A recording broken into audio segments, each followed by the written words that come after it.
Hello, my most amazing artists. Today we're going to be making a sketchbook.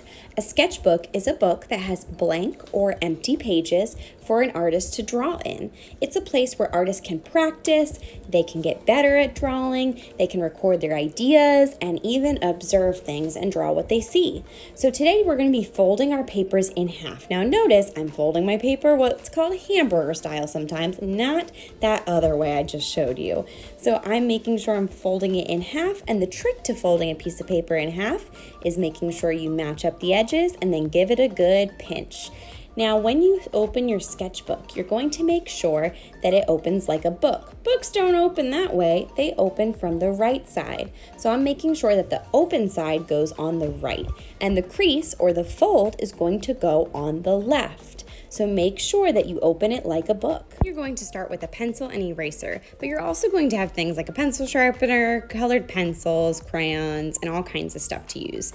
But I'm going to be using this How to Draw Bubble Letters guide that you'll have available to you.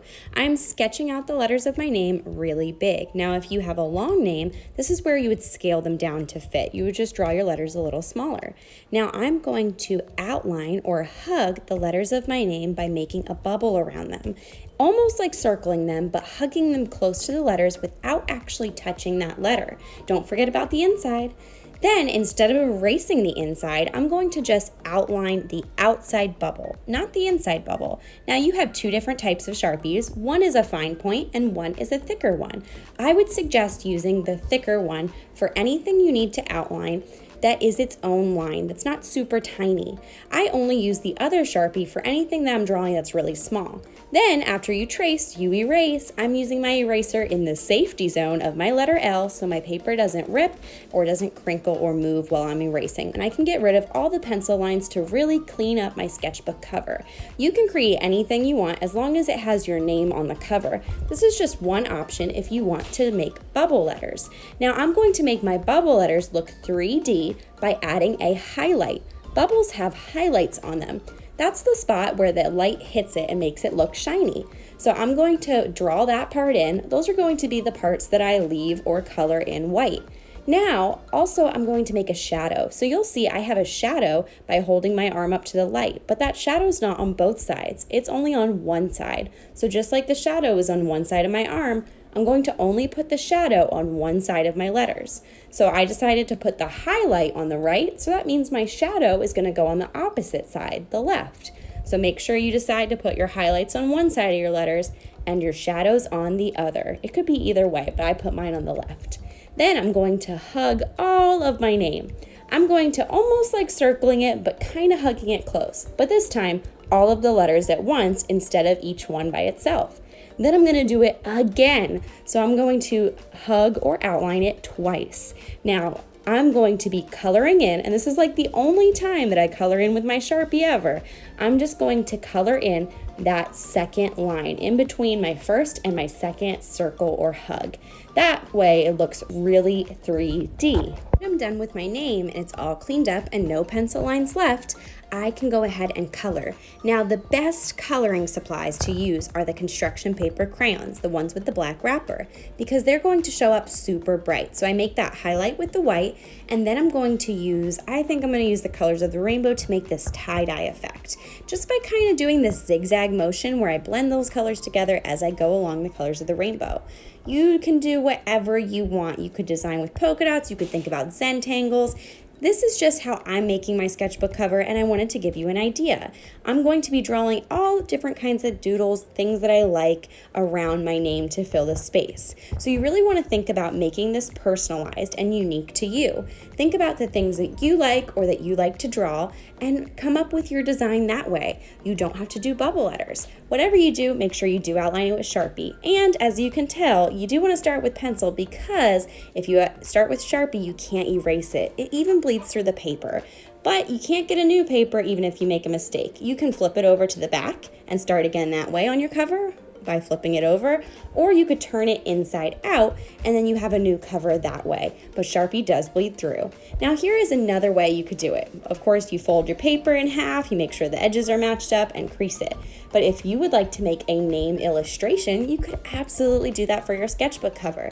I did that for my portfolio cover where I built my name out of the things I liked. I started out by sketching out my name really lightly with pencil, draw light till you get it right, and then I went right over top of my letters and thought about things that I like that I could change into the letters of my name. Sometimes I had to think about bending objects into that shape. How would I make that shape if I could bend that object in real life? Things that were easier to make a letter out of were things like pencils and markers. Things that were a little harder were like the cat. But this time I'm going to think about a theme. You could come up with a theme to make your sketchbook cover, or it could be random, all different things you like. It could be food themed. Maybe I want to make my M into a donut, and I'll make my next one into ice cream somehow. It's totally up to you. Now, if you do start something that you decide you don't like, it even happens to me. Maybe that M didn't work so well as a donut. It's not working for me. I'm not feeling it. So I'm going to start over, but I'm not going to crumple up my paper and ask for a new one. Instead, I'm going to turn my sketchbook cover inside out. I have another chance to start over in there, even though I use Sharpie. So watch what I do. All I had to do was flip that sketchbook around or turn it inside out, and bam, I've got a brand new cover to try again on. This time, I think I'm going to do a different theme. Maybe I can think about plants and that they would bend into letters a lot easier. So I'm going to make this a full theme of botanicals and things, plants, things you'd find outside. But you could do a theme. It could be a video game theme, your favorite movie themed. It could be any kind of theme or no theme at all, and it can be random of all the different kinds of things you like. This is totally up to you and how you decide to illustrate your name. This is definitely a challenge, so if you're not up to the challenge, don't worry. You can definitely do your name any way that you want. This is your sketchbook cover and you are the artist. So make sure that you love it. So I'm going to go ahead and use this one. When I'm done, I'm going to work on my portfolio. So if you have any extra time and you're already finished with your sketchbook cover, that's the time to go back to your portfolio and finish your self-portrait, or you could color in that coloring page about the elements of art or the mantra. This would be the great time to do that after you finish your sketchbook cover. The priority is definitely the sketchbook though. I'll be calling you up table by table to come and get your sketchbook paper. So this is what you could be doing while you're waiting. So the first thing we're doing today is folding our papers, creating and designing our sketchbook covers, but then if you finish early, you can always come back to your portfolio to finish your finishing touches on there. Maybe you didn't get to finish your self-portrait, you didn't get to coloring in that page, or you didn't even finish the cover. When I call you up to the front, we're going to be going one at a time using the automatic stapler. Now this stapler is automatic, meaning you don't need to push it, you don't need to touch it, it's completely touchless. So you'll see that the camera even shakes because it's very powerful. It can staple through a lot of pages. So it's very important that you keep your fingers away from it too. So you're going to get a stack of pages that start with one yellow and the rest white. You're going to tuck them into your sketchbook, making sure that they're all stacked neatly and into the center of your sketchbook with no pages sticking out. I'm making sure to stack them up really nice and push them into that crease, making sure that they're centered in the middle, and then I'm going to do 3 staples. 1, 2, 3. I did one at the top, one in the middle, and one on the end, all along that crease. That's going to be my book binding.